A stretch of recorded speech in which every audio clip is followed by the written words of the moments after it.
Hello everyone, welcome back to my channel. हम बात कर रहे थे कार्बोहाइड्रेट की, जिसमें हमने देखा था मैक्रोन्यूट्रिएंट्स एंड माइक्रोन्यूट्रिएंट्स। मैक्रोन्यूट्रिएंट्स में हमने देखा था वो न्यूट्रिएंट्स होते हैं जो हमारी बॉडी में ज़्यादा अमाउंट में चाहिए, ठीक है, उन्हें हम मैक्रोन्यूट्रिएंट्स बोलते हैं। माइक्रोन्यूट्रिएंट्स कहते हैं जो हमारी बॉडी में कम अमाउंट में चाहिए, ठीक है। मैक्रोन्यूट्रिएंट्स में हमारा कार्बोहाइड्रेट, प्रोटीन, फैट आते हैं, क्योंकि ये हमारी बॉडी में जाकर डाइजेस्ट भी होते हैं और हमें एनर्जी भी देते हैं, ठीक है।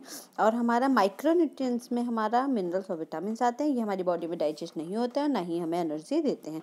हमने देखा था सोर्स ऑफ कार्बोहाइड्रेट कहाँ था। कार्बोहाइड्रेट का जो सोर्स था वो हमारी जो प्लांट सेल्स होती हैं उसके अंदर हमारा क्लोरोप्लास्ट में क्लोरोफिल नाम का पिगमेंट था। वो क्या करता था, एटमॉस्फेयर से कार्बन डाइऑक्साइड लेकर के और यूवी रेज लेकर के, और साथ ही साथ जो वाटर आ रहा था रूट्स के थ्रू, उन वाटर को लेकर के क्या बनाता था, ग्लूकोज बनाता था। और जब ग्लूकोज ज़्यादा मात्रा में हो जाता था तो वो as a carbohydrate, as a starch, वो इनमें एज अ स्टार्च वो स्टोर हो जाता था। किसमें, हमारे जो प्लांट के डिफरेंट बॉडी पार्ट्स हैं, ठीक है। तो ये हमारा क्या था, ये हमारा पूरा फॉर्मूला था।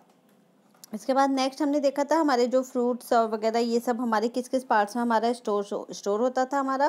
फिर स्टार्च हमारा स्टोर होता था। फिर हमारा था कार्बोहाइड्रेट। कार्बोहाइड्रेट में हमने देखा था कार्बोहाइड्रेट पॉलीहाइड्रोक्सी एल्डिहाइड होते थे। कीटोन्स ग्रुप इसमें लगा हुआ होता था। एल्डिहाइड ग्रुप था, कीटोन ग्रुप था, हाइड्रोक्सिल ग्रुप था। हमने 4 तरह के कार्बोहाइड्रेट देखे थे, monosaccharide, disaccharides, oligosaccharides and polysaccharides, ठीक है। तो हमने क्या देखा था, हमने मोनोसैकेराइड्स में हमने बात कर ली थी, जिसमें हमने देखा था 2 to 6 चेन हमारी मोनोसैकेराइड्स में पाई जाती है, ठीक है। जिसमें हमारा पहला क्या, ग्लूकोज था, बहुत इंपॉर्टेंट था, इसके बारे में मैंने आपको बताया था। ग्लूकोज के बाद हमने नेक्स्ट बात की थी फ्रक्टोज की, और फिर हमने बात की थी गैलेक्टोज की, ठीक है। तो इसी तरीके से अब जो हमारा नेक्स्ट है वो है हमारा डाइसैकेराइड्स, ठीक है। डाइसैकेराइड्स हमारा क्या होते हैं जब 2 मोनोसैकेराइड्स की यूनिट हमारी कंबाइन हो जाती हैं, ठीक है। जो 2 हमारी मोनोसैकेराइड्स की यूनिट हमारी कंबाइन हो जाती है तो उसको हम क्या बोलते हैं, डाइसैकेराइड्स बोलते हैं। 2 मोनोसैकेराइड्स की जो कंबाइंड है together and formed disaccharides and release 1 molecule of water. और क्या करता है, वो वाटर का एक मॉलिक्यूल जो है वो रिलीज करता है। C6H12O6 हमारा क्या था, ग्लूकोज का फॉर्मूला है या किसी भी मोनोसैकेराइड्स का फॉर्मूला है, ठीक है। तो तीनों मोनोसैकेराइड्स का फॉर्मूला हमारा C6H12O6 होता है। ये भी हमारा क्या है, मोनोसैकेराइड्स का फॉर्मूला है C6H12O6। तो 2 मोनोसैकेराइड्स, एक मोनोसैकेराइड ये है, एक मोनोसैकेराइड्स ये है, मिलकर के क्या बना रहे हैं हमारे, ये डाइसैकेराइड्स बना रहे हैं। और साथ ही साथ एक वाटर की जो यूनिट है वो बाहर निकाल रहे हैं, एक वाटर का अणु भी बाहर निकाल रहे हैं। तो अगर आप इसको देखोगे कि हमारा जो ये मोनोसैकेराइड्स अगर हम देखेंगे तो C6 यूनिट इसमें है, 6 यूनिट इसमें है, तो कितने हो जाएंगे, 6 के C के 12 हो जाएंगे, ठीक है। 12 यूनिट हाइड्रोजन की इसमें है, 12 यूनिट हाइड्रोजन की इसमें है, तो कितने हो जाएंगे, 24, ठीक है। और हमारे कितने होंगे, 6 O की 6 यूनिट ये है, O की 6 यूनिट ये है, कि तो कितने हो जाएंगे, 12 हो जाएंगे, ठीक है। अब इसमें से एक अगर हम H2O माइनस कर दे, जो हमारा जल इसमें से निकलने वाला है, तो हमारा फॉर्मूला क्या हो जाएगा, O11, ठीक है। तो हमारे क्या हो गए, 2 अणु हमारा हाइड्रोजन के निकल गए वाटर में, और एक अणु हमारा ऑक्सीजन से निकल गया वाटर में, ठीक है। तो हमारा H2O बन गया, ठीक है। तो ये समझ में आ गया है सबको। तो हमारा क्या है, ये मोनोसैकेराइड्स हैं, दो मोनोसैकेराइड्स मिलकर के एक डाइसैकेराइड्स बनाते हैं, और ये डाइसैकेराइड्स का एक फॉर्मूला है, ठीक है, C12H22O11। और साथ ही साथ एक वाटर भी ये रिलीज करते हैं, ठीक है। तो जब डाइसैकेराइड्स टूटेगा तो किस में टूटेगा, वो 2 मोनोसैकेराइड्स में टूटेगा। जब हम डाइसैकेराइड्स को तोड़ेंगे किसी भी तरीके से, या तो हम एंजाइम के थ्रू तोड़ सकते हैं, जैसे कि हमने देखा था एमाइलेज एंजाइम हमारा उसको तोड़ रहा था, स्टार्च को। इसके अलावा जैसे कि हमने उसमें देखा था लैक्टेज, जो हमारा डाइसैकेराइड था उसको, लैक्टोज को हमारा जो डाइसैकेराइड था उसको लैक्टेज एंजाइम तोड़ रहा था, तो वो फिर वापस इसी में टूटेंगे, ठीक है। तो यानी कि हमें डाइसैकेराइड्स को तोड़ने के लिए एक तो वाटर की यूनिट भी चाहिए उस समय, तभी जाकर के हमारा ये टूटेगा, ठीक है। तो हमारा जो डाइसैकेराइड्स बना है वो 2 मोनोसैकेराइड्स में टूट भी जाता है लास्ट में, जब हम उसे तोड़ते हैं। तो 2 मोनोसैकेराइड्स का संयोजन करना, 2 मोनोसैकेराइड आपस में मिलकर डाइसैकेराइड्स बनाते हैं और पानी का एक अणु छोड़ते हैं। ये ठीक कर लेना, डाइसैकेराइड्स है ये, ठीक है। फिर हमारा नेक्स्ट है इसमें सुक्रोज, ठीक है। ये अब इसमें जो डाइसैकेराइड्स, हमारा पहला डाइसैकेराइड है सुक्रोज। सुक्रोज में क्या है हमारा, एक तो ये हेट्रोसैकेराइड्स हैं। क्या है, हेट्रोसैकेराइड्स। हेट्रोसैकेराइड्स क्या होते हैं हमारे, जिसमें एक यूनिट तो ग्लूकोज की होती है, मतलब कि जब हमारी जो हम चेन बना रहे हैं, कई सारी चेन मिलकर के हमारे ऐसे स्टार्च बनाता है ग्लूकोज की चेन बना करके। तो इसमें ही क्या है, इसमें हमारी दो चेन्स है हमारे पास, ठीक है, दो चेन है। एक चेन क्या है हमारी फ्रक्टोज की है और एक चेन हमारी क्या है ग्लूकोज की, दोनों आपस में जुड़ी हुई हैं, ठीक है। तो ये जो हमारी फ्रक्टोज है और जो ग्लूकोज है, इसको हम क्या बोलेंगे, हेट्रोसैकेराइड्स बोलेंगे, क्योंकि इसमें ग्लूकोज के अलावा फ्रक्टोज भी लगा हुआ है। अगर दोनों ही हमारे ग्लूकोज की यूनिट्स होती है तो हम इसे क्या बोलते हैं, होमोसैकेराइड्स, ठीक है, फिर हम इसे होमोसैकेराइड्स बोलते। तो हेट्रोसैकेराइड्स कौन से होते हैं, जिसमें चेन में सिर्फ ग्लूकोज ही लगा हुआ हो, ग्लूकोज की ही यूनिट हो, उसे हम होमोसैकेराइड्स बोलेंगे। और जिसमें हमारे ग्लूकोज के अलावा और भी कोई मोनोसैकेराइड्स लगा हुआ होता है तो उसे हम क्या बोलते हैं, हेट्रोसैकेराइड्स बोलते हैं, ठीक है। तो उसे हम क्या बोलेंगे, हेट्रोसैकेराइड्स। तो हेट्रोसैकेराइड्स समझ में आ गया ना, जब एक चेन में ग्लूकोज के अलावा और भी कोई मोनोसैकेराइड्स लग करके वो पॉलीसैकेराइड्स या डाइसैकेराइड्स बनाता है तो हम उसे क्या बोलते हैं, हेट्रोसैकेराइड्स बोलते हैं, ठीक है। तो इसमें क्या है, हमारा जो फ्रक्टोज है, तो ये जो हमारा सुक्रोज है वो हमारा किससे मिलकर बनता है, सुक्रोज हमारा मिलकर बनता है एक यूनिट हमारे फ्रक्टोज की और एक यूनिट हमारी ग्लूकोज की, ठीक है। यानी कि ग्लूकोज और फ्रक्टोज मिलकर के दोनों क्या है, हमारे मोनोसैकेराइड्स है। हमने देखा था ना, ये दोनों हमारे क्या है, मोनोसैकेराइड्स है। तो दोनों मोनोसैकेराइड्स मिलकर क्या बना देते हैं, सुक्रोज बना देते हैं, यानी कि एक डाइसैकेराइड्स बनाते हैं। तो फ्रक्टोज का एक मॉलिक्यूल और एक मॉलिक्यूल हमारा ग्लूकोज का, दोनों मिलके क्या बना रहे हैं, हमारे मोनोसैकेराइड्स बना रहे हैं, डाइसैकेराइड्स बना रहे हैं, जिसको हम क्या बोल रहे हैं, हम सुक्रोज बोल रहे हैं, ठीक है। उसको हमने क्या बोला है, सुक्रोज बोला है, ठीक है। सुक्रोज क्या है, हमारा हेट्रोसैकेराइड्स है। किस किस में पाया जाता है, केन शुगर यानी कि जो हमारी गन्ने से निकलती है, बीट शुगर जो हमारी चुकंदर से निकलती है, maple syrup, honey, some other vegetables and fruits, इन सब में ये हमारा सुक्रोज जो है वो पाया जाता है, ठीक है। ये मैपल सिरप भी हमारा एक सिरप की तरह ही है, ठीक है, जैसा हमारा गुड़ का पानी होता है वैसा सा ये होता है मैपल सिरप, ठीक है।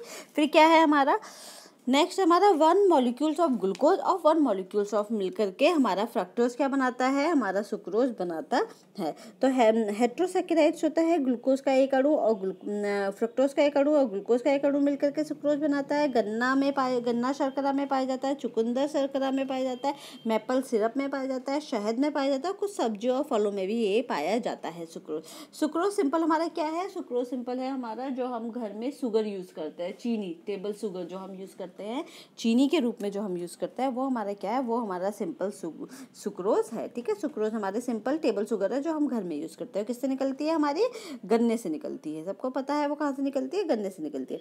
अब देखो ये हमारा क्या है, ये हमारा एक मोनोसैकेराइड्स है और ये हमारा दूसरा मोनोसैकेराइड्स है, ठीक है।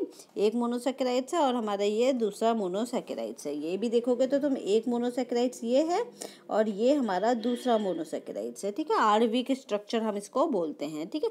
तो इसमें आप देखोगे तो एक मोनोसैकेराइड्स मिलकर एक मोनोसैकेराइड्स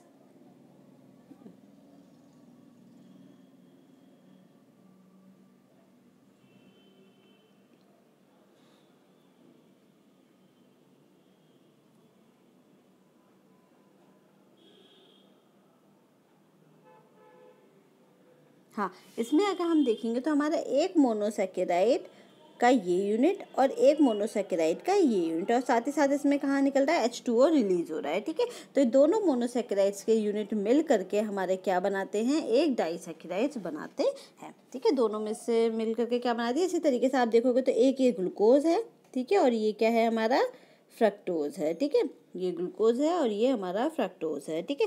तो इस तरीके से मिल करके हमारा क्या बनता है, इस तरीके से मिल करके हमारा ये पूरा क्या बन गया है, सुक्रोज बन गया है, ठीक है। अभी टूटेगा किसमें, ग्लूकोज और फ्रक्टोज में ही बाद में टूटेगा, ठीक है।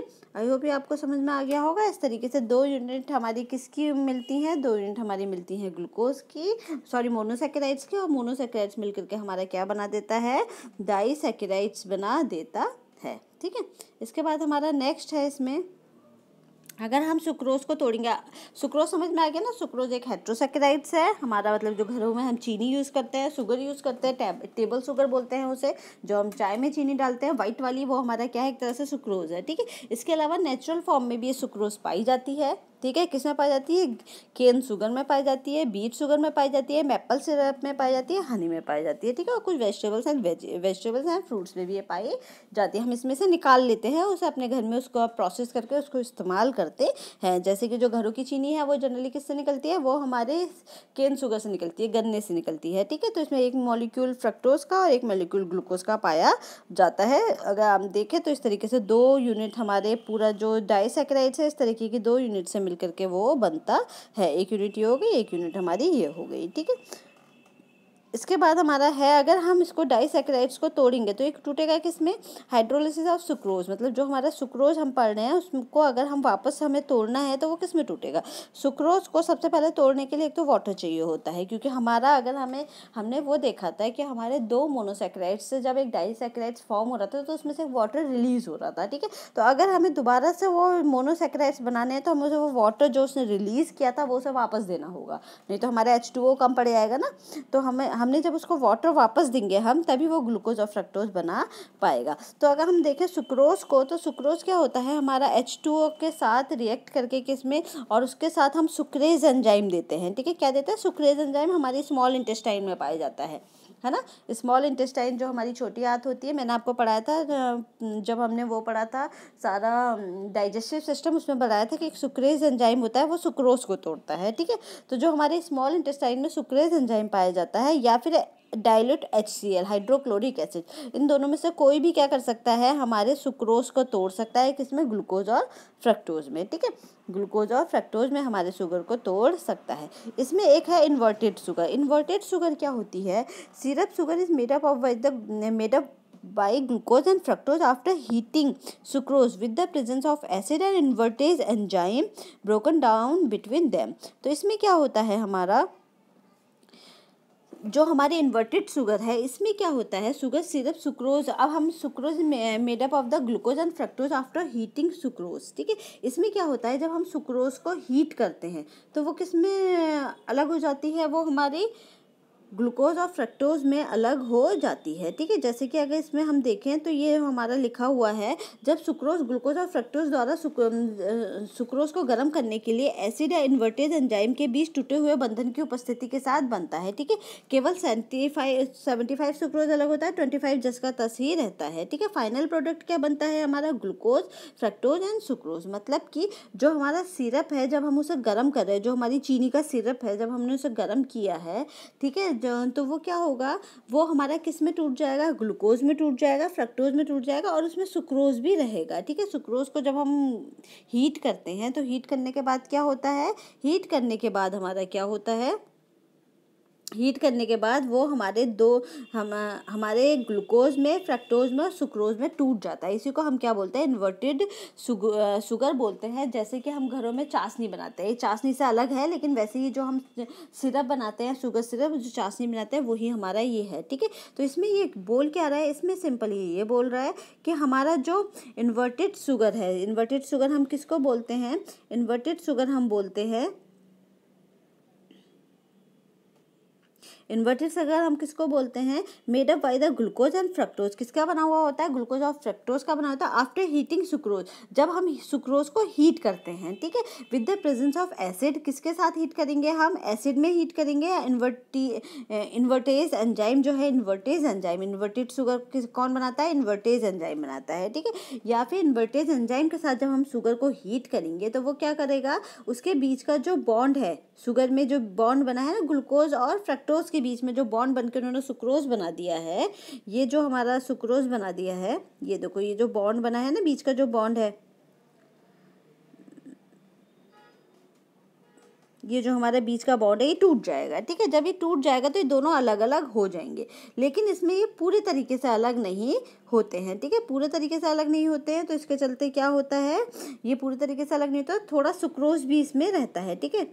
75 सुक्रोज तो इसमें अलग हो जाता है, लेकिन 25 सुक्रोज जो है वो इसमें रहता है, 25% जो है सुक्रोज उसमें रहता है, ठीक है। 75% सुक्रोज जो है वो सेपरेट हो जाएगा। समझ में आ गया? मतलब कि जब हमने सिरप को, जो हमारा शुगर सिरप है, उसको हमने हीट किया, तो सुक्रोज जो है, सुक्रोज को जब हम हीट करते हैं किसमें?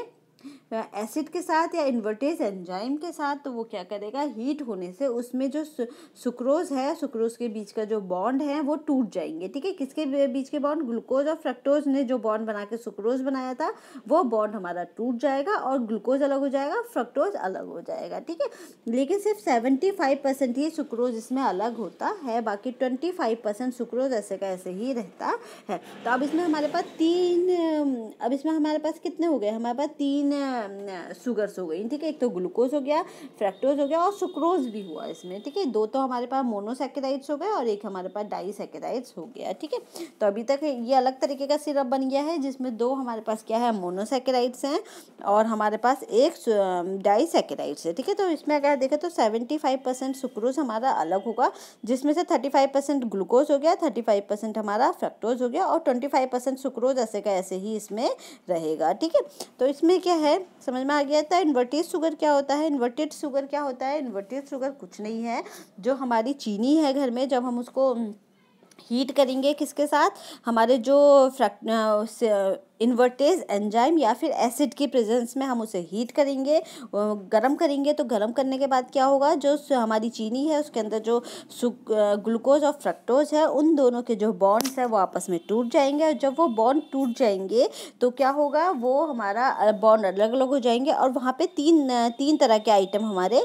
बन जाएंगे, जिसमें से एक ग्लूकोज अलग होगा, एक फ्रक्टोज अलग होगा और 25% जो बॉन्ड्स है उसमें लगे रहेंगे, यानी कि सुक्रोज बना रहेगा 25% उसमें। ठीक है, फिर है हमारा absorb fructose and glucose goes straight to liver and converted into glycogen. अब हमारा इसमें क्या है, जो हमने फ्रक्टोज है हमारे पास, ठीक है, फ्रक्टोज क्या होगा, ये हमारा कहाँ जाएगा, लीवर में जाएगा और ग्लाइकोजन में कन्वर्ट हो जाएगा। ठीक है, जो भी हमने फ्रक्टोज खाया है, हमारी बॉडी में जो सुक्रोज खाया है, सुक्रोज हमारी लार्ज इंटेस्टाइन में जाकर के स्मॉल इंटेस्टाइन में जाकर के टूट जाएगा। स्मॉल इंटेस्टाइन में वो किस में टूटेगा, वो टूटेगा फ्रक्टोज और ग्लूकोज में। किस में टूटेगा, फ्रक्टोज और ग्लूकोज में। ठीक है, फ्रक्टोज और ग्लूकोज में टूटेगा, फ्रक्टोज और ग्लूकोज में टूट करके वो क्या करेगा, वहाँ पे जब वो फ्रक्टोज और ग्लूकोज में टूटा तो वो हमारी ब्लड वेसल्स में जाएगा, एब्जॉर्ब होकर के, मैंने बताया था ना, छोटी आंत से सारे न्यूट्रिएंट्स एब्जॉर्ब होकर कहाँ जाते हैं, हमारे ब्लड वेसल्स में जाते हैं। ठीक है, तो वो हमारे कहाँ जाएगा, ब्लड वेसल में जाएगा और ब्लड वेसल में जाके, क्योंकि फ्रक्टोज जो है काम नहीं कर सकता, उसे पहले लीवर में जाकर के ग्लाइकोजन में कन्वर्ट होना होगा, तब जाकर के वो वापस ग्लूकोज में आकर के काम करेगा। ठीक है, वापस जब ग्लाइकोजन को जरूरत पड़ेगी टूटने की, तब वो एज अ ग्लूकोज टूटेगा और तब वो हमारी बॉडी में यूटिलाइज होगा। ठीक है, ग्लूकोज जो है, कुछ ग्लूकोज तो हमारा ग्लाइकोजन के फॉर्म में कन्वर्ट हो जाएगा, कुछ हमारी ब्लड वेसल्स हैं, नसें हैं, उनमें चला जाकर के अपना सेल्स तक पहुंच करके अपना काम करेगा। ठीक है, तो ये हमारा हो गया हाइड्रोलिसिस ऑफ सुक्रोज। ठीक है, क्या हो गया, हाइड्रोलिसिस ऑफ सुक्रोज।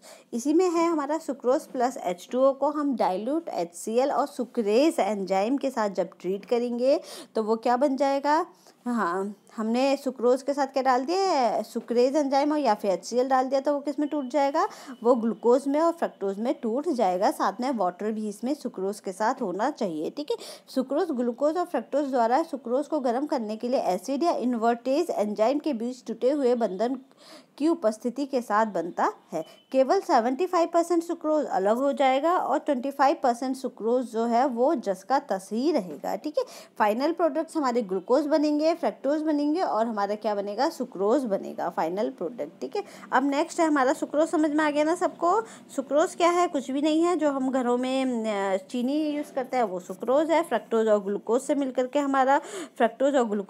के हमारा सुक्रोज बनता है। ठीक है, वापस वो फ्रक्टोज और ग्लूकोज में ही टूट जाता है, साथ ही साथ उसको तोड़ने के लिए 1 यूनिट वाटर की भी ज़रूरत होती है।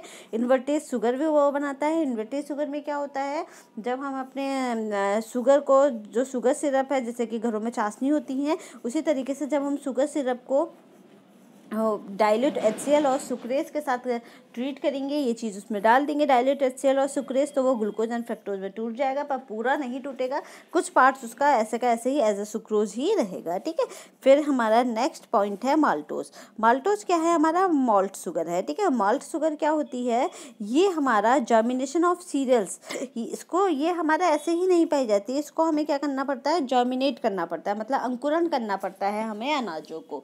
ठीक है, जब हम उसे अंकुरण करते हैं तभी ये वाली माल्ट शुगर उसमें बनती है। ठीक है, तो ये भी क्या है, prepare by germination of cereals, gain by hydrolysis of starch by amylase enzyme.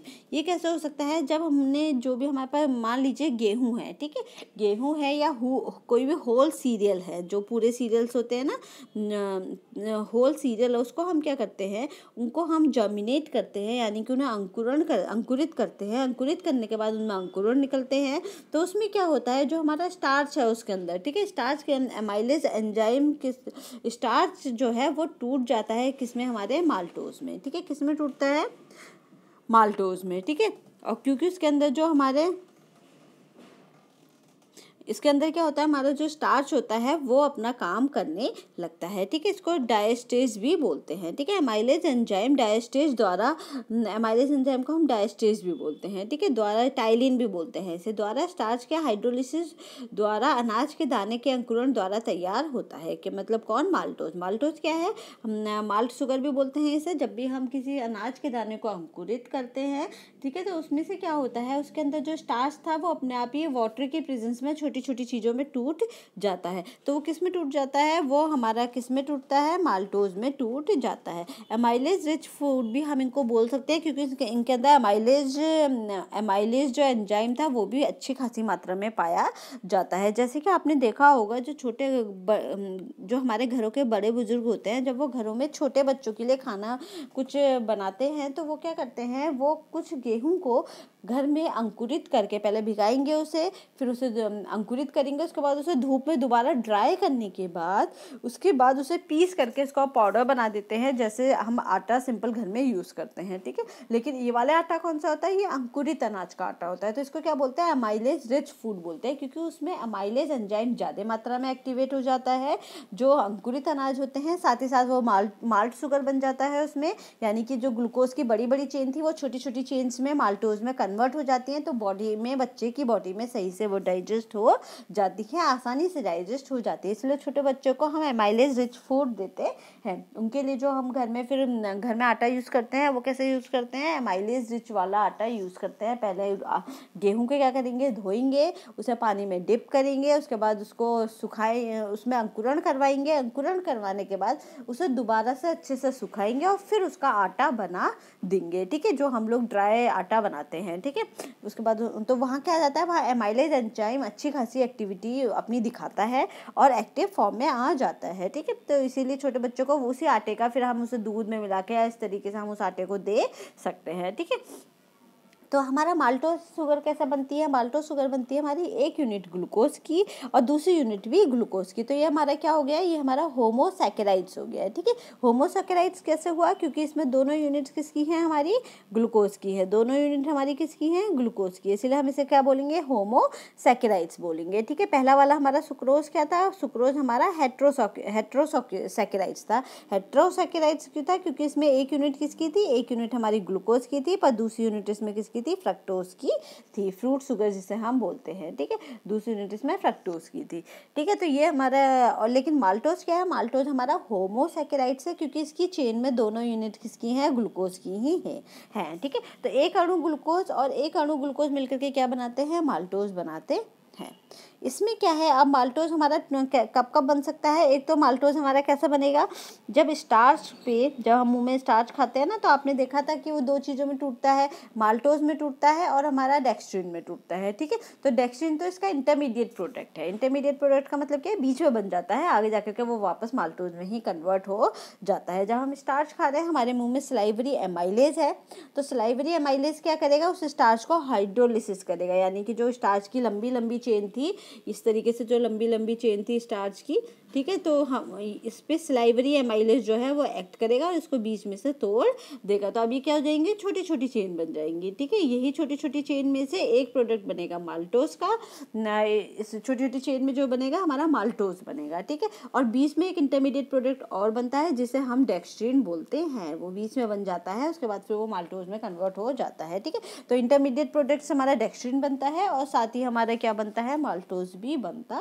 है। फिर अगर हमारा स्टार्च जो है, सलाइवरी अमाइलेज के थ्रू किस में टूट जाएगा, माल्टोज में टूट जाएगा। समझ में आ गया ना। माल्टोज क्या है, बहुत बड़ी बड़ी यूनिट है हमारी स्टार्च की, इतनी सारे ग्लूकोज की यूनिट जुड़ी हुई हैं, ये बहुत सारी ग्लूकोज की यूनिट जुड़ी हुई हैं। अब बीच में से जब सलाइवरी अमाइलेज ने एक्ट किया तो इस तरीके से बीच बीच में से जो हमारी यूनिट्स टूट गई, और ये किस में टूट गई, ये माल्टोज में टूट गई। ठीक है, तो ये हमारा क्या है, ये हमारा माल्टोज बनने का एक मेथड है। इसके अलावा माल्टोज जब हमारे स्टमक में जाएगा, ठीक है, यानी कि जो हमारा छोटी आंत है, हमारी जो स्मॉल इंटेस्टाइन है, जब वहाँ पहुँचेगा तो वहाँ माल्टोज वाटर के साथ मिल करके जब उसमें माल्टेज एंजाइम एक्ट करेगा तो वो ग्लूकोज और ग्लूकोज में ही टूट जाता है, और बना भी वो इससे ही होता है। ठीक है, ग्लूकोज और ग्लूकोज की 2 यूनिट से ही बना हुआ होता है।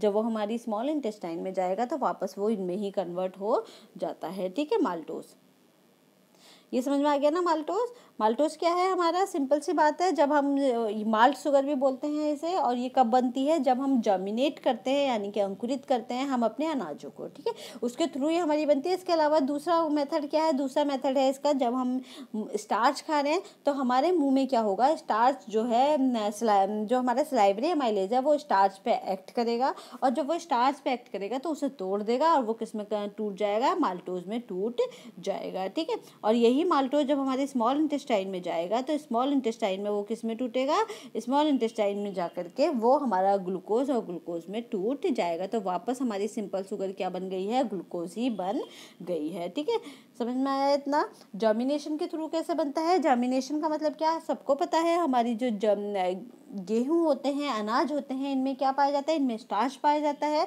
तो जब हम इसे जर्मिनेट करते हैं, यानी कि पानी में हम इसे जर्मिनेट करते हैं, तो क्या होता है, जो हमारा स्टार्च है वो टूट जाता है किसमें, हमारे माल्टोज में। ठीक है, और साथ ही साथ इसमें अमाइलेज एंजाइम इसमें हेल्प करता है स्टार्च के अंदर। इसमें जो हमारा गेहूं है उसमें अमाइलेज एंजाइम जो पाया जा रहा है वो भी एक्टिव हो जाता है जर्मिनेशन के चलते, और वो इसको स्टार्च को माल्टोज में कन्वर्ट करने में हेल्प करता है। ठीक है, आई होप इतना आपको समझ में आ गया होगा माल्टोज क्या है।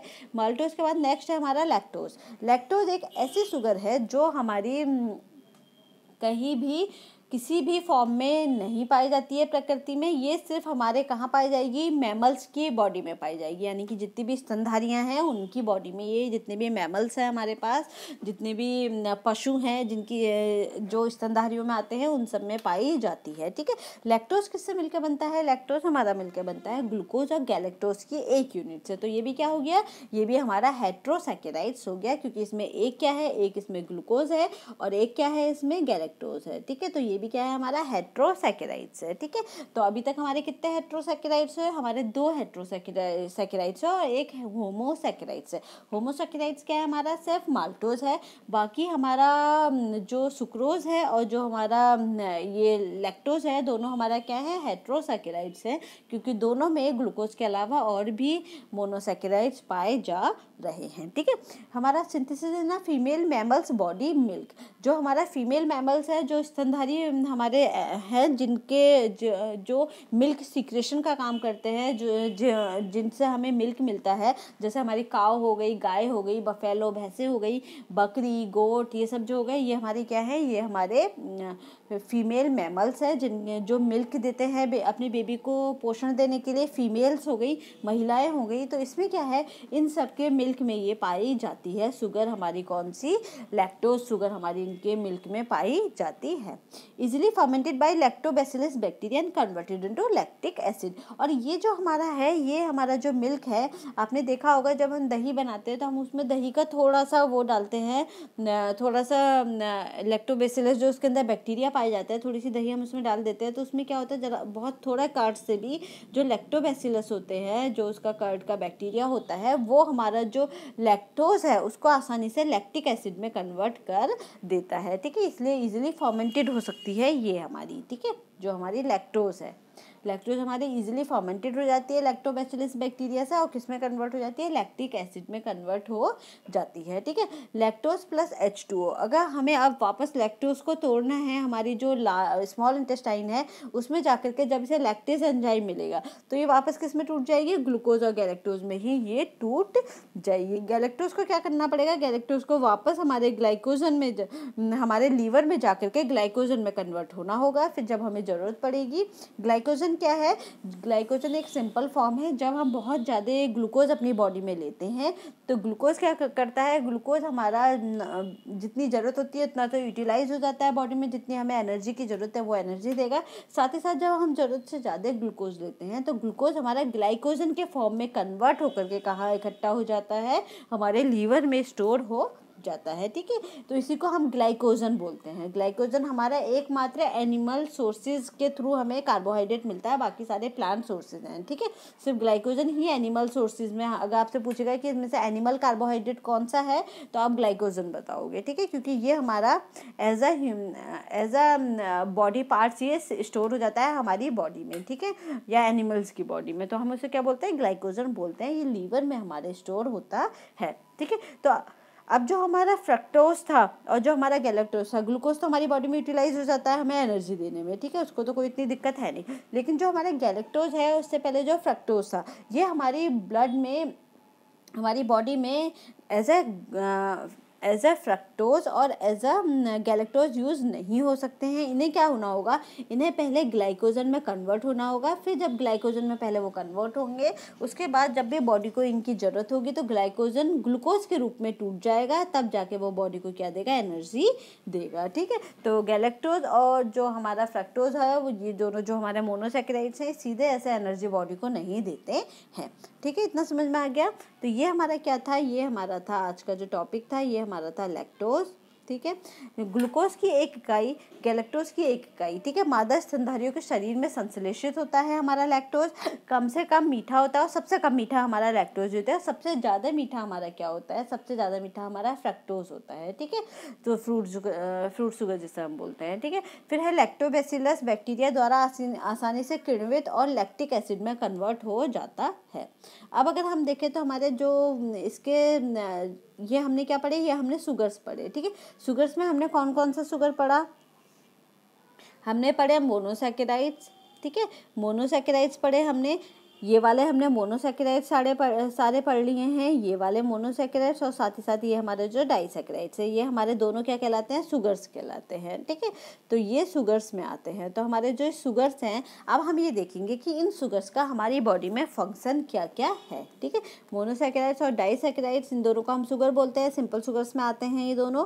तो इनका हम ये देखेंगे कि अब इनका हमारी बॉडी में फंक्शन क्या क्या है। ठीक है, तो कौन कौन से हमारे हो गए इसमें। सबसे पहला फंक्शन है शुगर्स का, हमारी बॉडी को हमें मिठास देना। ठीक है, जो भी हम खाते हैं उसको मीठा करने का काम करता है, यानी कि स्वीटनेस देता है ये। ठीक है, जैसे कि हम मिठाइयाँ खाते हैं तो उसमें हम क्या डालते हैं, हम उसमें शुगर डालते हैं। ठीक है, चीनी डालते हैं, इस तरीके के स्वीट्स डालते हैं, तभी वो स्वीटनेस वो देती है, तभी वो मीठा होता है। ठीक है, इसके अलावा टेस्ट देने का काम करती है। इसके अलावा ये जो जैसे मान लीजिए हमारा जो कॉफ़ी है, ठीक है, कॉफ़ी में, हाँ, कॉफ़ी का टेस्ट अगर आप बिना शुगर के पियोगे तो वो आपको बहुत कड़वा लगेगा। ठीक है, बिटरनेस वाला, बिटर सा टेस्ट आएगा उसका। तो हम उसमें क्या कर देते हैं, चीनी डाल देते हैं। चीनी डालते हैं ताकि उसके चलते क्या होता है, उसका मास्किंग इफेक्ट हो जाता है, जो उसका कड़वापन है वो कम हो जाता है, वो ख़त्म हो जाता है, उसके ऊपर चीनी का मीठा इफेक्ट आने लगता है। साथ ही बहुत सी चीज़ों की एसिडिटी को बैलेंस करता है, जैसे कि आपका जो हम टमाटो सॉस बनाते हैं उसमें भी हम थोड़ी चीनी डालते हैं ताकि जो टमाटो की जो एसिडिटी है उसको वो बैलेंस कर सके। ठीक है, इसके अलावा इसको हम एज अ नेचुरल प्रिजर्वेटिव की तरह भी यूज़ कर सकते हैं। आपने देखा होगा घर में हम जो मुरब्बा बनाते हैं, जैम जेली बनाते हैं, उसमें हम क्या करते हैं, हम उसमें चीनी के सिरप को यूज़ करते हैं, यानी कि चीनी को उसके अंदर यूज़ करते हैं, शुगर को यूज़ करते हैं। क्योंकि शुगर क्या करता है, शुगर हमारा ऑस्मेटिक प्रेशर बना लेता है। ऑस्मेटिक प्रेशर का मतलब क्या होता है, अगर आपने मान लिया मुरब्बा डाला है, ठीक है, ये आपने आंवले का मुरब्बा डाला है, इसमें सब ये सिरप है। ठीक है, इसमें ये सब सिरप है और यहाँ पे आंवले पड़े हुए हैं। ठीक है, तो इसे हम क्या बोलते हैं, आंवले का मुरब्बा बोलते हैं। ठीक है, तो इसमें अगर कोई माइक्रोब्स आ जाएगा, ठीक है, गलती से कोई माइक्रोब्स आ जाएगा, तो अगर मान लो ये माइक्रोब्स इसके अंदर एंटर कर गया है सिरप में, ठीक है, तो माइक्रोब्स, तो जो चीनी है ना, चीनी क्या बनाती है, ऑस्मोटिक प्रेशर बनाती है। ऑस्मोटिक प्रेशर का मतलब क्या है, ऑस्मोटिक प्रेशर का मतलब होता है कि जब भी हमारा जो वाटर है, ठीक है। अगर चीनी के अंदर जो हमारा चीनी का सिरप है उसके अंदर जो माइक्रोब्स आ गया है, वो क्या करेगा, जो चीनी क्या करेगी, जो माइक्रोब्स के अंदर का जो वाटर होगा वो सारा वाटर वो अपने अंदर खींच लेगी, जिसके चलते क्या होगा, माइक्रोब्स की डेथ हो जाएगी। तो माइक्रोब वहाँ सर्वाइव नहीं कर पाएगा, क्योंकि उसके अंदर का जो सारा वाटर है वो वाटर कौन खींच लेता है, वो वाटर खींच लेता है आपका जो हमारा चीनी का जो सिरप है, ठीक है। तो ये हमारा क्या कहलाता है, ये हमारा कहलाता है ऑस्मोटिक प्रेशर, ठीक है। तो ऑस्मोटिक प्रेशर का मतलब क्या होता है, जहाँ कम पानी होता है वहाँ से हमेशा पानी, ज़्यादा मात्रा वाला पानी जो है कम मात्रा वाले पानी की तरफ मूव करता है। जैसे कि अगर हम किसी भी मुनक्के को या जो हमारे पास किशमिश होती है उसको जब हम पानी में भिगाते हैं तो वो सेल कर जाती है ना, सेल कर जाती है, क्योंकि उसके अंदर पानी कम है, और बाहर जब हम उसे वाटर में डिप कर रहे हैं तो उसके अंदर बाहर का पानी जो है उसके अंदर चला जाता है। तो ऑस्मोटिक प्रेशर का मतलब यही है कि जहाँ कम पानी है, जहाँ ज़्यादा पानी है वहाँ से हमेशा पानी किस तरफ मूव करता है, कम पानी की तरफ मूव करता है। तो इसी को हम क्या बोलते हैं, ऑस्मोटिक प्रेशर बोलते हैं। तो इसी के कारण क्या होता है, अगर हम चीनी का सिरप बनाएंगे एज अ प्रिजर्वेटिव, जैसे कि हमारा नमक और ऑयल भी, जो हम अचार में जो हम पिकल्स डालते हैं घर में, उसमें हम क्या करते हैं, नमक और ऑयल डालते हैं, वो भी यही काम करता है, ठीक है। हम उसमें खूब सारा तेल के अंदर उस अचार को डिप कर देते हैं, खूब सारा ऑयल लेते हैं, उसके अंदर हम अचार को डिप कर देते हैं, उसका फंक्शन भी यही है। वो क्या करता है, ऑस्मोटिक प्रेशर बनाता है। ऑस्मोटिक प्रेशर बना करके क्या करता है, वो जब भी कोई माइक्रोब जिसमें आएगा तो वो उसके पानी को, उसके माइक्रोब्स के अंदर का जितना भी वाटर है उसको अपनी तरफ खींच लेगा, माइक्रोब की क्या हो जाएगी, डेथ हो जाएगी, ठीक है। समझ में आ गया इतना। तो ये क्या है, हमारा ऑस्मोटिक प्रेशर है, यानी कि एज अ प्रिजर्वेटिव भी हमारा शुगर जो है वो काम करता है। फिर हमारा ब्राउनिंग रिएक्शन भी देता है ये फूड्स को, ठीक है।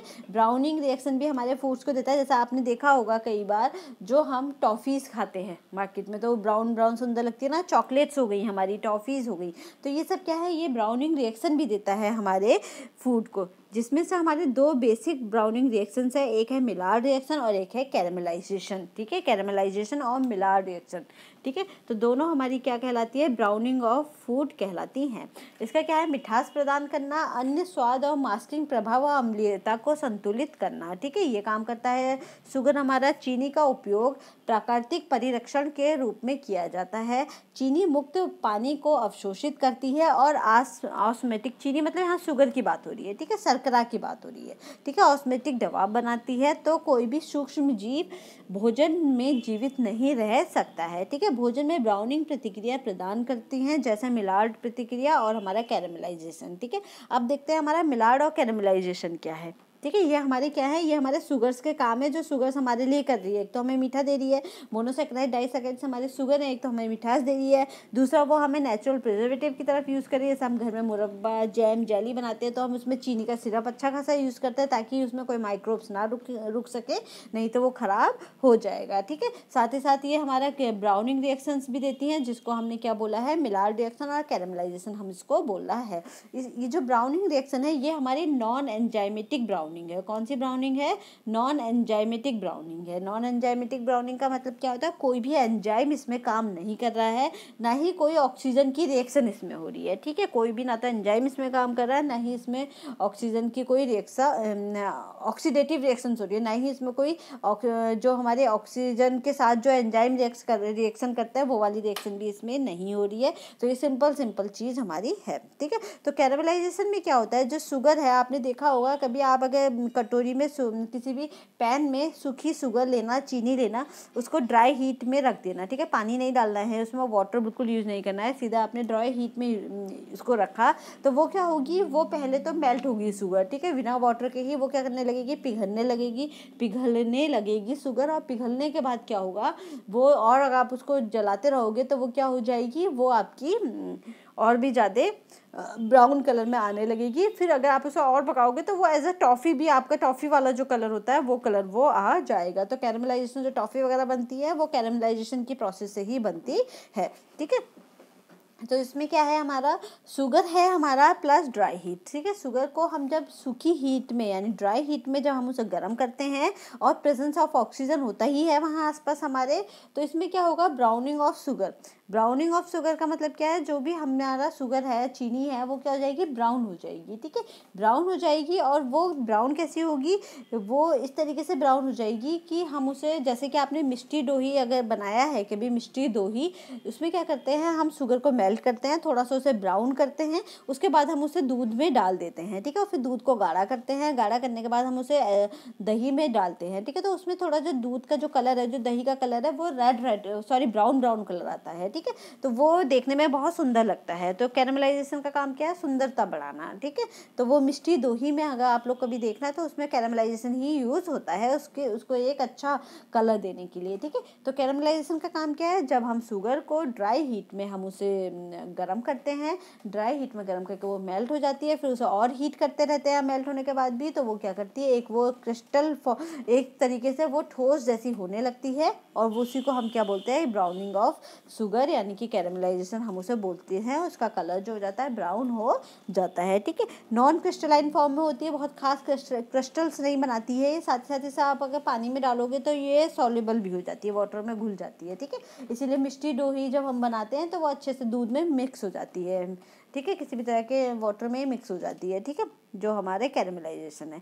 फिर हमारा क्या है, ये किस किस में पाई जाती है, टोस्टेड ब्रेड में पाई जाती है और ऑनियन में पाई जाती है। आपने देखा होगा जब हम भूनते हैं किसको, प्याज को जब हम भूनते हैं, तो जब उसको भुना जाता है प्याज को, तो वो ऊपर से ब्राउन ब्राउन हो जाती है, ठीक है। तो जो ब्राउन ब्राउन होती है वो इसीलिए होती है क्योंकि जो उसका प्याज का जो शुगर है वो किस में कन्वर्ट हो जाता है, वो हमारा ब्राउनिंग ऑफ शुगर यानी कि कैरामलाइजेशन वाली प्रोसेस उसमें हो जाती है। इसके अलावा जब हम ब्रेड को भूनते हैं, ठीक है, ब्रेड को भी जब हम भूनते हैं तो ऊपर से भूरी भूरी हो जाती है, ठीक है, क्योंकि उसका जो शुगर है वो भी किस में कन्वर्ट हो जाता है, वो हमारा कैरामलाइजेशन में कन्वर्ट हो जाता है, ठीक है।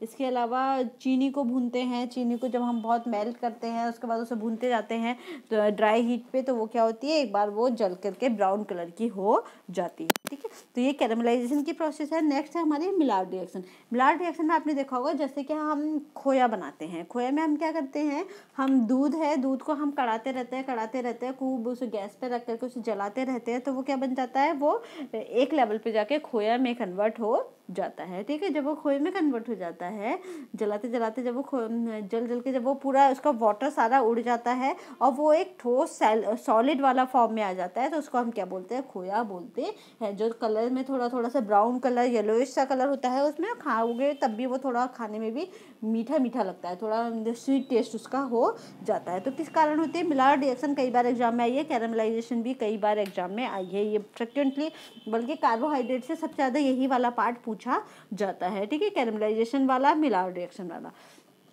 तो मिलार्ड रिएक्शन हमारी किस में है, मिलार्ड रिएक्शन हमारी जो शुगर होती है, खासकर रिड्यूसिंग शुगर होती है, इनमें कुछ अंतर होता है केमिकली, ठीक है, रिड्यूसिंग शुगर में और नॉन रिड्यूसिंग शुगर में, ठीक है।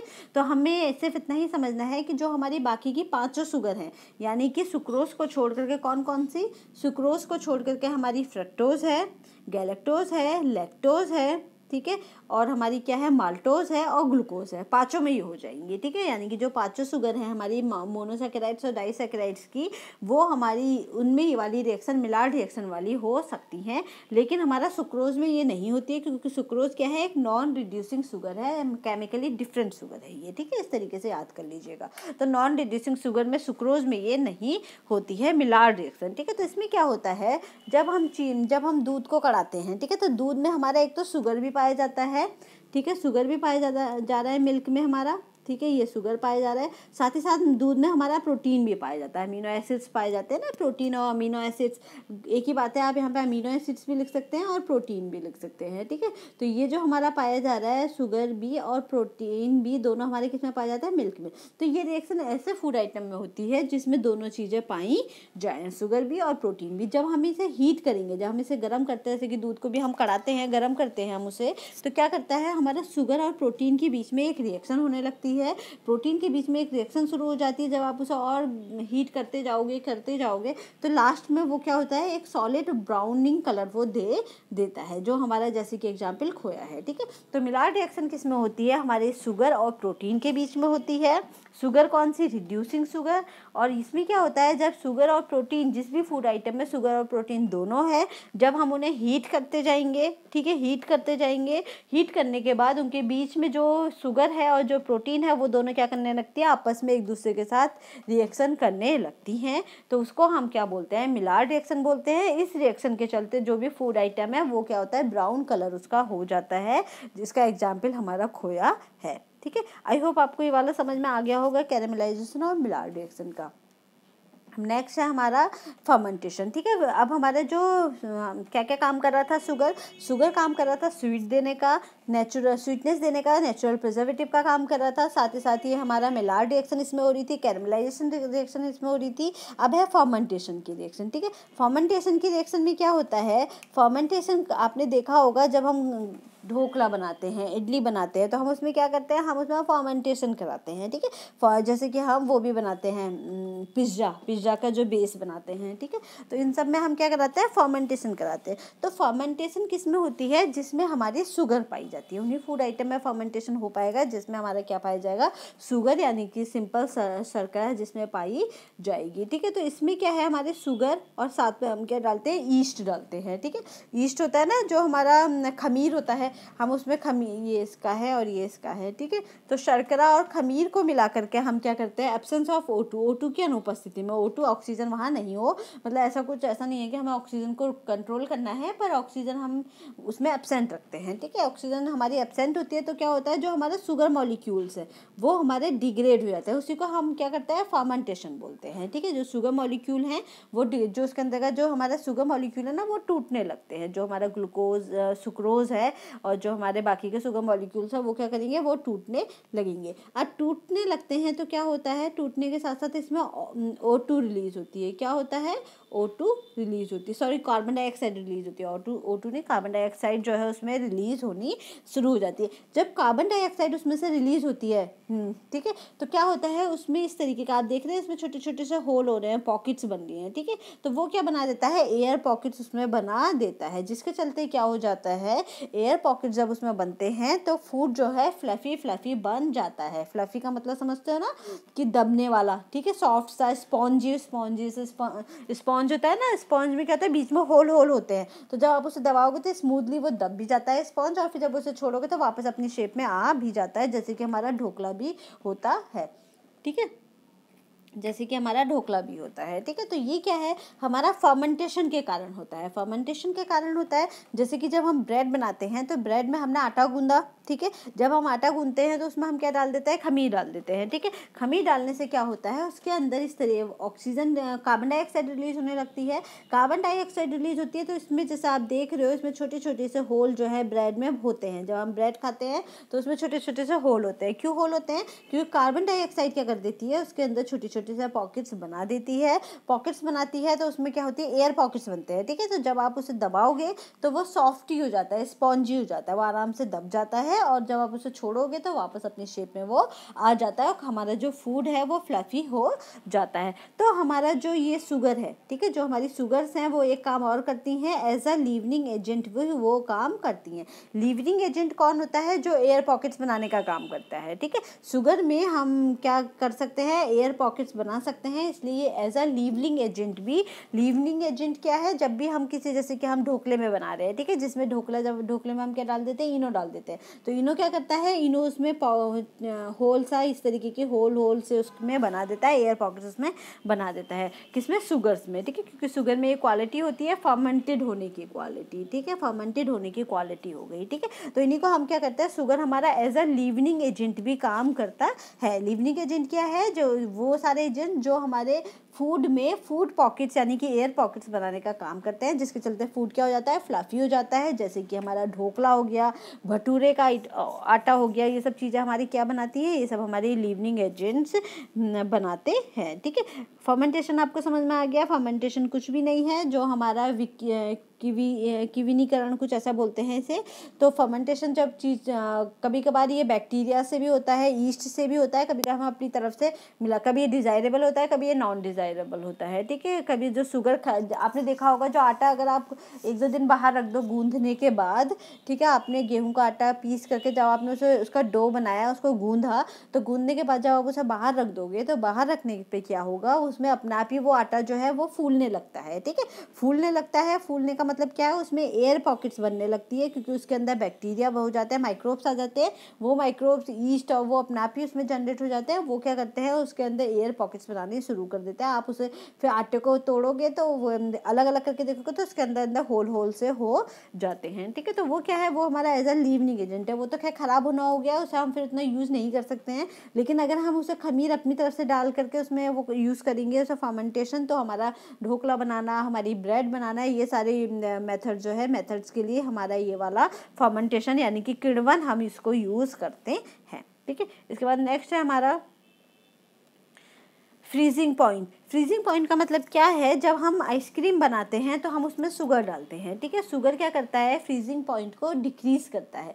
मतलब कि जो हमारा आइसक्रीम है, पहले वो अगर हम बिना उसके जमाएंगे शुगर के तो वो टाइम लगेगा जमने में, लेकिन अगर हमें उसको फ्रीज़ करना है तो हम उसे कम टाइम में उसे फ्रीज़ कर सकते हैं, क्यों, जब उसमें हम क्या डालते हैं, हम उसमें जब शुगर डालते हैं तो, ठीक है।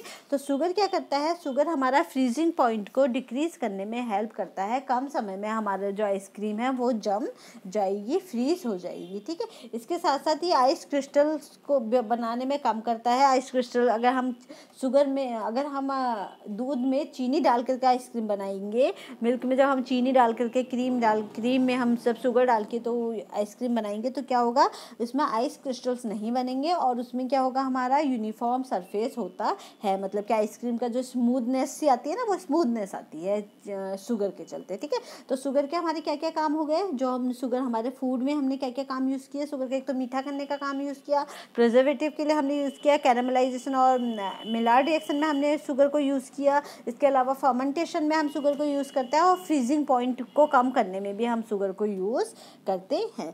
आई होप आपको आज का टॉपिक समझ में आया होगा। बहुत इंपॉर्टेंट टॉपिक है, इसे अच्छे से पढ़ लीजिएगा, क्योंकि इसमें से क्वेश्चन बनता है। खासकर हमारा जो ये है फर्मेंटेशन, कैरामलाइजेशन और मिलार्ड रिएक्शन तो कई बार एग्जाम में आया हुआ है, ठीक है। Thank you everyone, have a nice day.